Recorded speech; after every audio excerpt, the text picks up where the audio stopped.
बिस्मिल्लाहिर्रहमानिर्रहीम।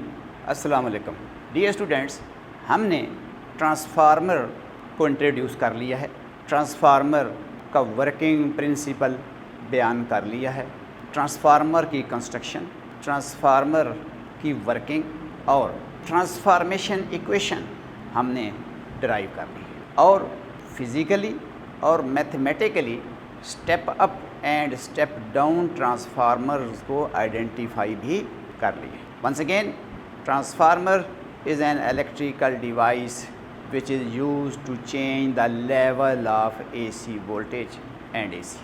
The transformer which increases the level of AC voltage, that is known as step up transformer, and the transformer which decreases the level of AC voltage, that is known as step down transformer. Transformer works upon the principle of mutual induction.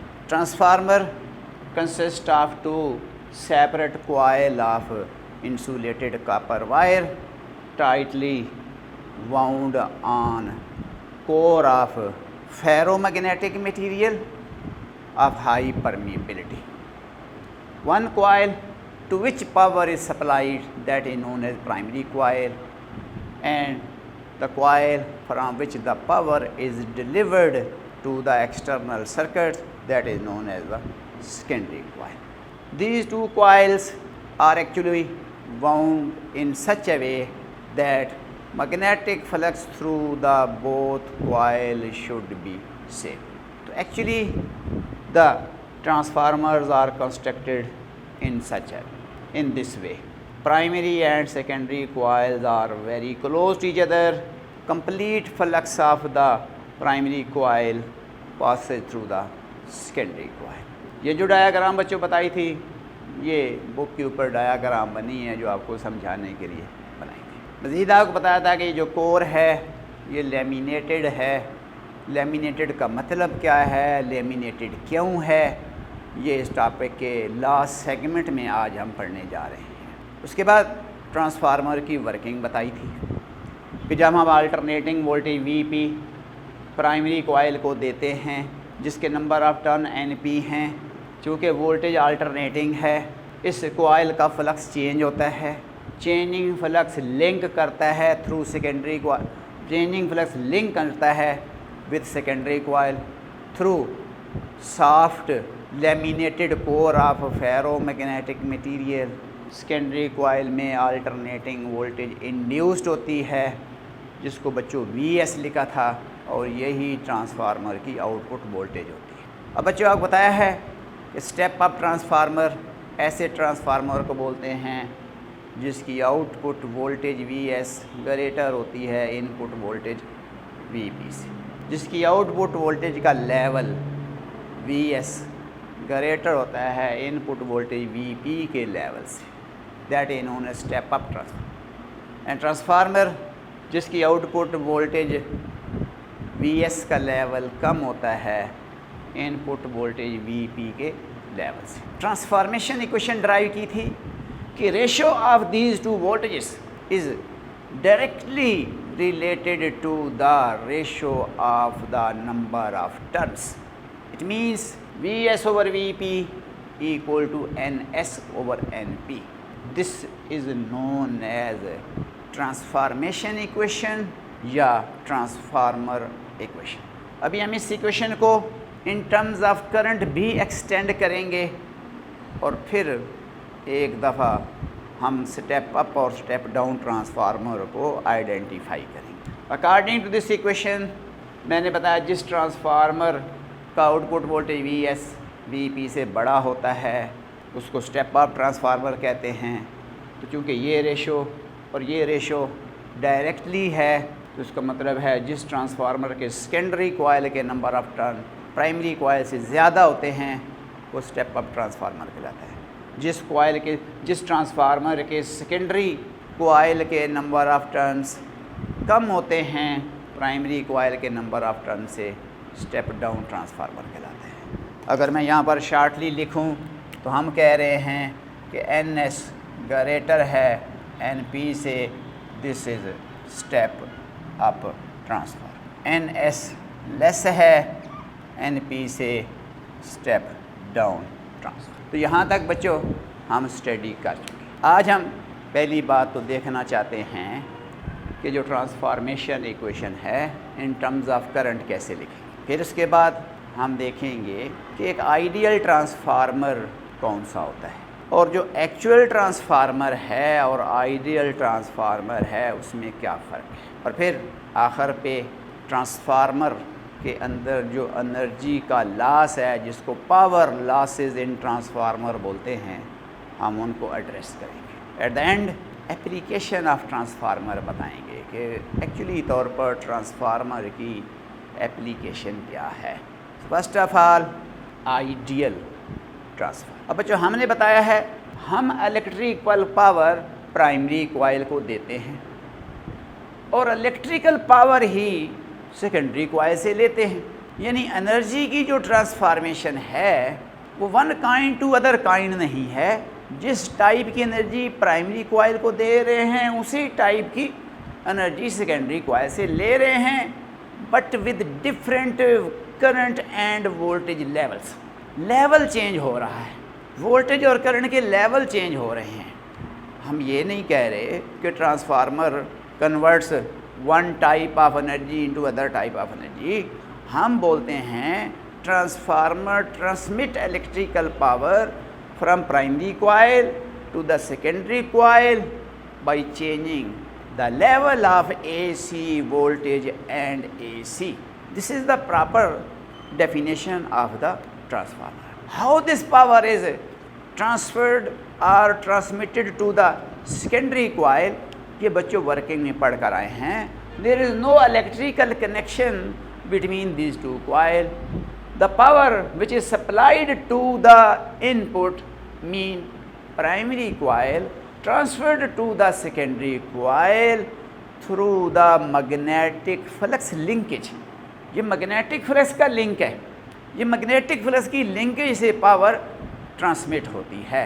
Ideal transformer वो होगा जिसमें जितनी power हम input mean primary coil को दे रहे हैं उतनी ही power output यानी फ्रॉम द सेकेंडरी कॉइल हमें ऑब्टेन्ड हो, तो हम बोलेंगे कि ये आइडियल ट्रांसफार्मर है। सो एन आइडियल ट्रांसफार्मर मीन पहली बात अंडरस्टैंड करनी है ट्रांसफार्मर कर क्या रहा है।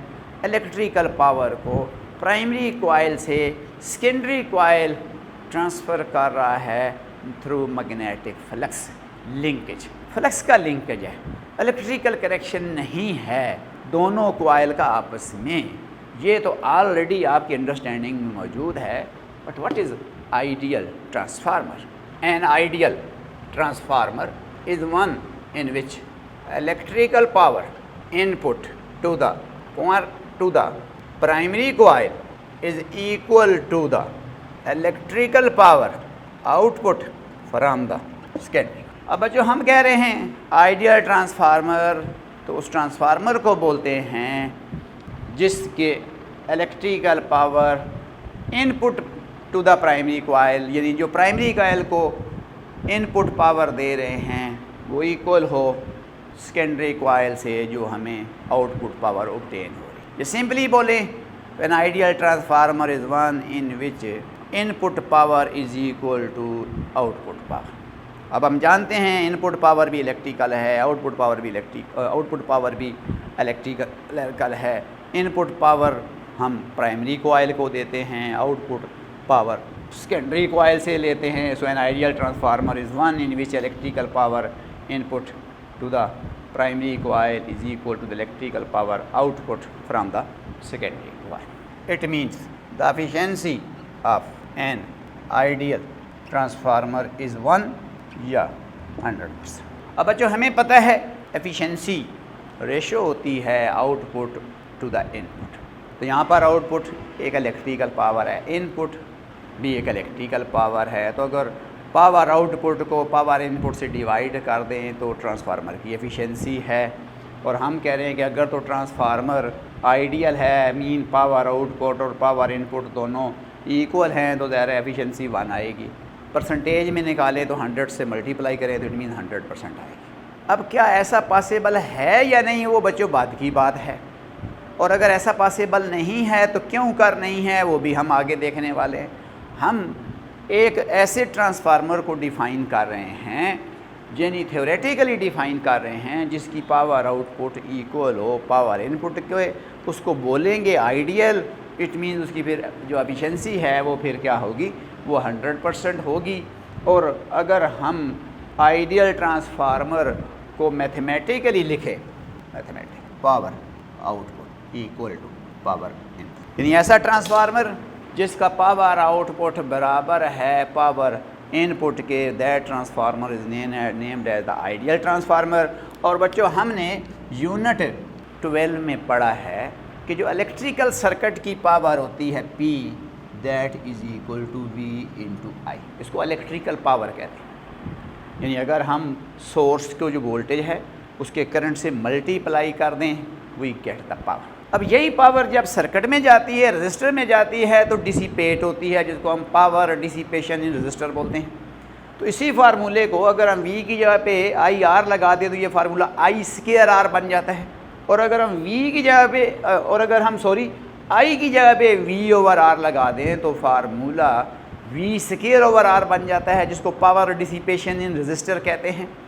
लेकिन अगर हम P = V इंटू आई लिख दें तो ये इलेक्ट्रिकल पावर है, ये वो पावर है जो सोर्स सर्किट में डिलीवर कर रहा होता है। तो यहाँ पर पावर आउटपुट और पावर इनपुट का मतलब क्या है कि इनपुट मीन प्राइमरी कोआइल को जो वोल्टेज दे रहे हैं और जो प्राइमरी कोआइल का करंट है, उन दोनों का प्रोडक्ट ये इनपुट पावर कहलाएगी।